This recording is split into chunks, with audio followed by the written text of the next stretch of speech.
आस्था, भाईचारा, मेल मिलाप, मिल मिलकर रहना, ये हमें हमेशा से बताया गया है, सिखाया गया है। लेकिन क्या वो किसी धर्म विशेष के राष्ट्र में भी हो सकता है? ये सबसे बड़ा सवाल है। हिंदू राष्ट्र को लेकर देवकीनंदन भी बात उठाते हैं, बागेश्वर भी उठाते हैं और पॉलिटिकल पार्टियां भी उठाती हैं। और देखिए, बीजेपी तो उठाती रही है, कांग्रेस के नेता भी हिंदू राष्ट्र पर कुछ ऐसा कह रहे हैं जो बहुत सारे लोगों को पसंद नहीं आ रहा है। कांग्रेस के वरिष्ठ नेता कमलनाथ ने हिंदू राष्ट्र पर गेंद उल्टे विरोधियों के पाले में डाल दी, तो दिग्विजय ऐसी मांग करने वालों के खिलाफ मुखर दिखे। जल्दी से देखिए इन दोनों नेताओं ने कहा क्या। देखिए, बनाने की क्या बात है, 82% तो हिंदू हैं ही, तो वो क्या हिंदू पैदा कर रहे हैं? विश्व में जिस देश में इतनी बड़ी परसेंटेज में हो, वहां कोई बहस की बात है? ये तो है ही। 82% अगर भारत में हिंदू हैं, तो हम कहें कि ये हिंदू राष्ट्र है, ये कहने की क्या आवश्यकता? ये तो आंकड़े बताते हैं। जो लोग भारतीय संविधान की शपथ लेकर आज पद पर बैठे हैं, प्रधानमंत्री, मुख्यमंत्री, अगर वो हिंदू राष्ट्र की बात करते हैं तो पहले उनको इस्तीफा देना चाहिए अपने पद से। चलिए, केवल देश में नहीं बल्कि विदेश में भी अब किस तरह से जहां हिंदू राष्ट्र पे बात चल रही है, कांग्रेस पार्टी में इसको लेकर मंथन चल रहा है, वहीं विदेश में ब्रिटेन के पीएम जब एक मंच पर पहुंचे और कथावाचक मुरारी बापू के साथ वो वहां पर हुए, तो उन्होंने क्या कहा वो सुनाते हैं आपको। बापू, Jai Siya Ram. I am proud to be British, proud to be Hindu. Bapu, Jai Siya Ram. I am proud to be British, proud to be Hindu.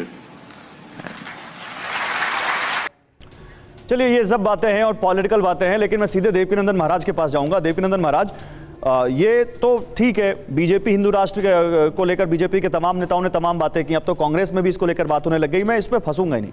मैं तो देवकीनंदन महाराज से पूछना चाहता हूं कि उनकी हिंदू राष्ट्र की परिभाषा क्या है, जल्दी से। देखिए, हिंदू राष्ट्र का मतलब है राम राज्य की स्थापना। राम राज्य की स्थापना का मतलब है उस समाज में, उस राज्य में कोई किसी का दैहिक दैविक भौतिक तापा राम राज काहू नहीं व्यापा। यह है राम राज्य की और हिंदू राष्ट्र की परिकल्पना, कि जहाँ पर कोई भी किसी पर भी पूजा करने को न रोक सके, पूजा होती रहें। सभी माँ बहन बेटियाँ, जितनी बहन बेटियाँ यहाँ पर बैठी हैं, माताएं बैठी हैं, ये रात्रि को भी अकेले जा रही हों तो इनके ऊपर किसी दुष्ट की कुदृष्टि न पड़े, चाहे वो किसी भी समाज की क्यों ना हो। ये हिंदू राष्ट्र होने से हो जाएगा? हिंदू राष्ट्र होने से होगा। कैसे? कोई मॉडल है आपके पास उसका? पूरा मॉडल है, अभी चर्चा शुरू होने दीजिए, पूरा मॉडल बताऊंगा। मैं पूछ रहा हूं आपसे, क्या क्या मॉडल है उसका? देखिए क्या है, राम राज्य में या हिंदू राष्ट्र में या सनातन राष्ट्र में एक सबसे अच्छी बात है, कोई किसी से दुश्मनी नहीं करेगा और जो कानून होगा वो सबके लिए बराबर होगा। जो कानून वहां छोटा बड़ा, अब भगवान श्री राम जहां पढ़ते हैं वहां उस प्रजा का आदमी भी पढ़ता है। तो आप कह रहे हैं कानून का राज होगा हिंदू राष्ट्र में? भगवान राम से बड़ा कानूनज्ञ कौन है? उनसे बड़ा राजनीतिज्ञ राजा, उनसे बड़ा कानून को जानने वाला, उनसे ज्यादा न्याय करने वाला। कानून की बातें तो आज भी हैं, आज भी चीजें कानून से तय होती हैं। फिर आज से क्या दिक्कत है? जो अगर आज संविधान से चलता है हमारा देश, तो क्या दिक्कत है? गौरव जी, प्रॉब्लम यह है कि मेरे लिए कानून अलग है, आपके लिए कानून अलग है, मंत्रियों के लिए कानून अलग है, संतरियों के लिए कानून अलग है, महात्माओं के लिए कानून अलग है, मौलवियों के लिए कानून अलग है। तो ये जितने अलग अलग हो जाएंगे उतने उतने जो चीज़ें बढ़ती चली जाएंगी। जब एक देश, एक संविधान, एक कानून, सजा सबकी बराबर है, चाहे वो राजा हो, चाहे वो प्रजा हो, चाहे हिंदू हो, चाहे मुस्लिम हो, चाहे सिख हो, चाहे ईसाई हो, जब सबके लिए एक जैसा नियम होगा तो फिर सब पर बराबरी। एक आखिरी सवाल फिर उनके पास जाऊंगा। अभी भी संविधान सबके लिए एक है, क्रिमिनल कानून सबके लिए एक है, अभी भी पुलिस, आईपीसी और सीआरपीसी जो भी है वो सबके लिए एक ही है, अलग कहाँ है किसी के लिए? नहीं, आप देखते हैं कि ये सब एक है पर एक जैसा प्रेजेंट में नहीं है। क्यों हम लोगों को अलग अलग कानून बनाने पड़ते हैं लोगों के लिए? सरकार ठीक काम नहीं कर रही। नहीं प्लीज फजील भाई, मैंने आपसे रिक्वेस्ट की थी, मैं आऊंगा तब बोलिएगा जल्दी से। मैं आ रहा हूं आपके पास, समय कम है, बोलिए। देवकीनंदन महाराज को बोलने दीजिए। अभी क्या आप कह रहे हैं सबके लिए कानून एक नहीं है? आप भी जानते हैं, सभी लोग जानते हैं कि जब मैं अभी बता देता हूं मुझे बोलना नहीं चाहिए क्योंकि फिर वही वाली बात आ जाएगी कि, लेकिन जब आप प्रश्न करेंगे तो उदाहरण देना ही पड़ेगा। राजस्थान में एक स्थान है, मैं न नाम लूंगा ना कुछ लूंगा, कुछ भी नहीं बोलूंगा, जहां एक धर्म विशेष की 200-250 बच्चियों के साथ में दुष्कर्म हुआ, और हम सब जानते हुआ, लेकिन उस समय उनको न्याय क्यों नहीं मिला? बोले कि जो दोषी हैं वो एक धर्म विशेष है। अब देखो यहां पर मेरी भावना है, समझना, मैं किसी धर्म का नाम नहीं ले रहा हूं जिससे कोई किसी को उल्टा और सीधा बोले, ये मेरी रिस्पेक्ट है।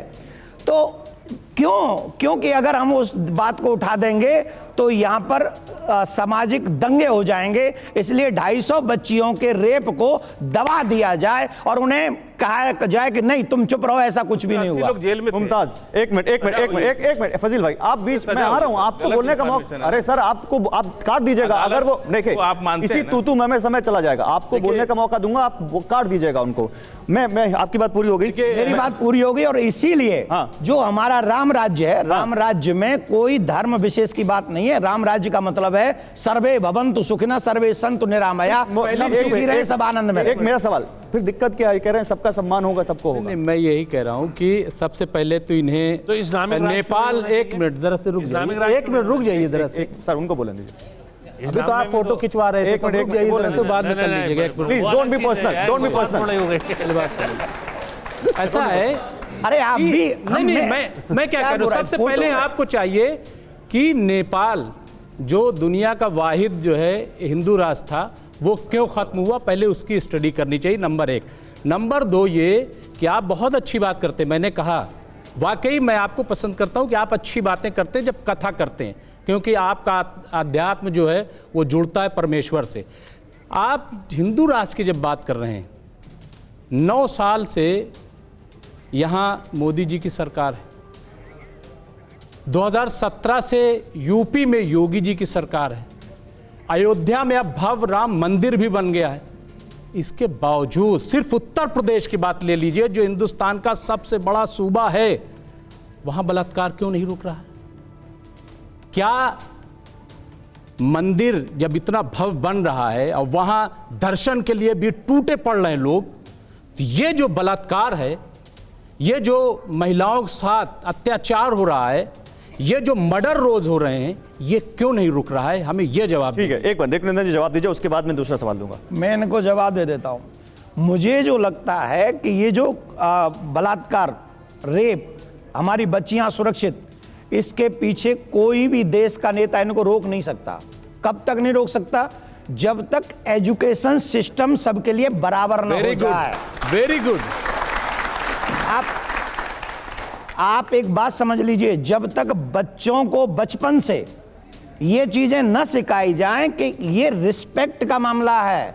आजकल जो एजुकेशन में सिखाया जाता है, 8वीं 9वीं क्लास में जो बच्चे पढ़ने जाते हैं वो एक दूसरे के हाथ में हाथ डाल के घूम रहे हैं। इसको रोकना चाहिए। और इसके तो एजुकेशन पर जाएंगे, इस पर ये मुद्दा चेंज हो रहा है, ये मुद्दा चेंज हो रहा है। क्यों एजुकेशन सिस्टम पे जाएंगे तो समाज, अभी हिंदू राष्ट्र में रहते हैं। एक मिनट, हम कुछ दिखाना चाहते हैं, एक मिनट। हिंदू राष्ट्र में कोई एजुकेशन रहेगा कि नहीं? महाराज सुनिए ना, मुमताज भाई, हिंदू राष्ट्र पे ही है, हिंदू राष्ट्र में कुछ, अरे मैं आपको सवाल पूछने का मौका दूंगा। कोई एजुकेशन रहेगा नहीं रहेगा? सबके लिए चारित्रिक एजुकेशन होना चाहिए। लड़कियां जाएंगी एक साथ, लड़के लड़कियां पढ़ेंगी कि नहीं पढ़ेंगी? अरे मदरसों की तरह नहीं रोकेंगे हम लड़कियों को, उनको भी पढ़ाया जाएगा। एक साथ पढ़ेंगे नहीं, मदरसे में नहीं रोका जाता, उन्हें पढ़ाया जाता। अच्छा, इस सवाल पे आते हैं मुमताज भाई, आपके सवाल पे आते हैं। देवनंदन जी, एक मिनट, आपके सवाल पे आते हैं। वो कह रहे हैं पढ़ेंगे, रुके,